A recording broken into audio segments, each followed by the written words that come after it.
Hello dear students, my name is Lucky Ahuja and I am your EVS teacher for class 4th. So students, we started learning our chapter number 15, that is Our Pride 2. तो बच्चों, हमने हमारा 15वां अध्याय पढ़ना शुरू कर दिया था. हमारे अध्याय का नाम है हमारा गर्व या हमारे गर्व. अध्याय का जो ये दूसरा भाग है वो आज हम पढ़ रहे हैं. See, now we have to talk about another personality and that is Sushrut. Now, who was Sushrut? Let's see. Science of surgery was developed in our country since ancient times. तो हमारा जो कंट्री है, हमारा देश है, यहाँ बहुत पुराने समय से, बहुत ज़्यादा पुराने काल से क्या था? साइंस ऑफ सर्जरी यानी कि शल्य चिकित्सा का जो विज्ञान है, सर्जरी का जो विज्ञान है वो विकसित हो चुका था. The name of Maharshi Sushruta is most famous in this area. यानी इस क्षेत्र में महर्षि सुश्रुत जो हैं उनका नाम बहुत ज़्यादा प्रसिद्ध है, बहुत फेमस है. तो क्या जाना आपने कि महर्षि सुश्रुत का जो नाम है वो किससे संबंधित है? शल्य चिकित्सा से या सर्जरी से संबंधित है. So here is the picture of Sushruta. You can see him doing surgery. So he was a very famous surgeon of ancient time. He had described today's practice of plastic surgery thousands of years before. तो आज का जो plastic surgery की प्रक्रिया है, जो plastic surgeries की जाती हैं, उसको उन्होंने हज़ारों साल पहले ही व्याख्या कर दी थी या अच्छे से समझा दिया था. He used to teach his students through experiments and learning by doing. तो वो क्या करते थे? अपने स्टूडेंट्स को, अपने विद्यार्थियों को या छात्रों को कैसे सिखाते थे? अलग अलग प्रयोगों की सहायता से यानी एक्सपेरिमेंट्स की सहायता से, और लर्निंग बाय डूइंग यानी चीज़ों को करके कैसा सीखा जाए, ये दोनों विधियों का वो उपयोग करते थे. So he was actually very knowledgeable person of that time. He made them practice dissection first on fruits and vegetables and then on dead bodies. तो अपने छात्रों को सुश्रुत पहले क्या करते थे?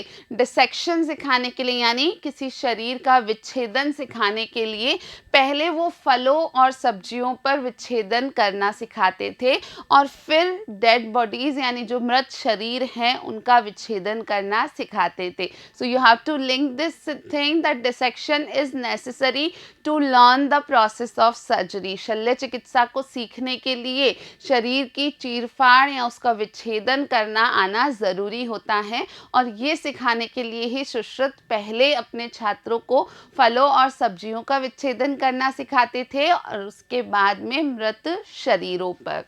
He was of the opinion that the doctor should be skilled in practical knowledge also apart from bookish knowledge and knowledge of principles.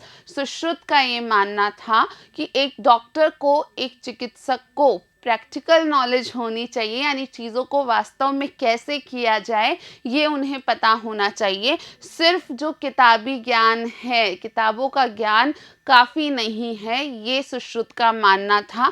और साथ के साथ वो कहते थे कि हाँ, सिद्धांतों का ज्ञान या किताबी ज्ञान आवश्यक है, लेकिन साथ के साथ ही प्रैक्टिकल नॉलेज डॉक्टर के लिए या चिकित्सक के लिए बहुत ज़्यादा ज़रूरी है. So he invented more than 100 tools and equipments for use in surgery. Sushruta ने शल्य चिकित्सा या सर्जरी में उपयोग लेने के लिए 100 से भी ज़्यादा कुछ ऐसे टूल्स एंड इक्विपमेंट्स बनाए थे, यानी ऐसे कुछ औजार बनाए थे जिनसे कि शल्य चिकित्सा आसानी से की जा सके.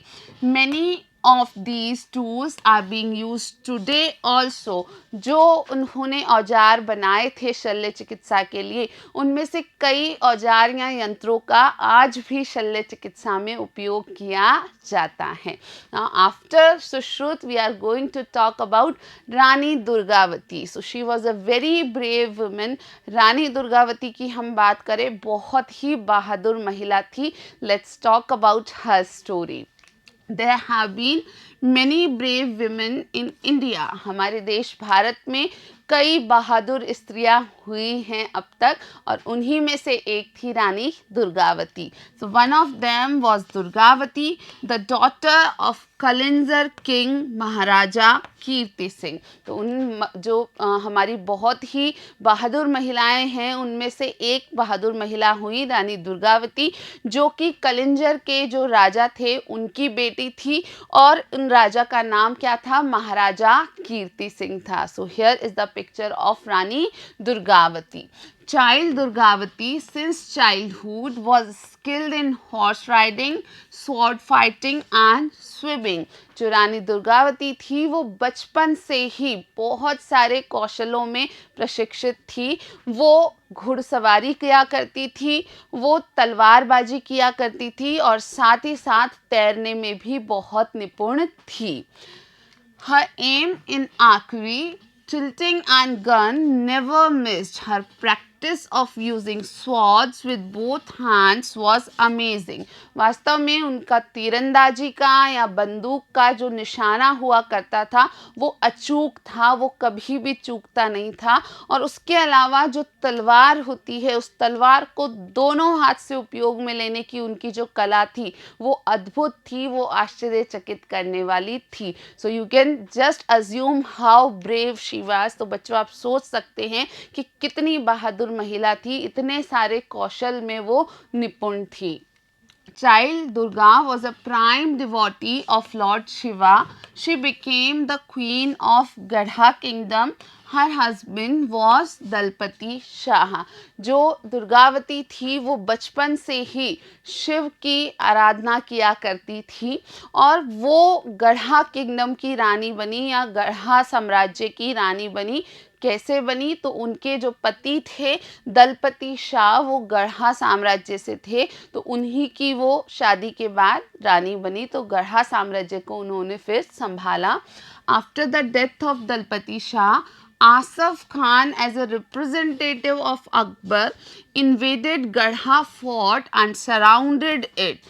तो जब दलपति शाह, जो कि रानी दुर्गावती के पति थे, उनकी मृत्यु हो गई, तो आसफ खान, जो कि वास्तव में अकबर का प्रतिनिधि था, उसने क्या किया? जो गढ़ा का जो महल था उस महल पर हमला किया, गढ़ा साम्राज्य के महल पर हमला किया, इसको चारों तरफ से घेर लिया. The struggle went for many days. जो लड़ाई थी वो कई दिनों तक चली. As the explosive stock inside the fort finished, Rani Durgavati decided to have the final fight. जब जो महल था उस महल के अंदर के जितने भी हथियार थे या जो भी बम थे, एक्सप्लोसिव थे, वो सब खत्म हो गए. उसके बाद रानी दुर्गावती ने निर्णय किया कि अब उन्हें अंतिम लड़ाई लड़नी होगी आसफ खान से. The Rani fought bravely, holding the horse ran with teeth and with sword in both hands. रानी जो थी वो बहुत ही बहादुरी से लड़ी. कैसे लड़ी? कि उन्होंने जो घोड़े की लगाम है वो अपने दांतों से पकड़ी, और दोनों हाथों से तलवारबाजी करते हुए, दोनों हाथों में तलवार रखते हुए उन्होंने वो युद्ध लड़ा.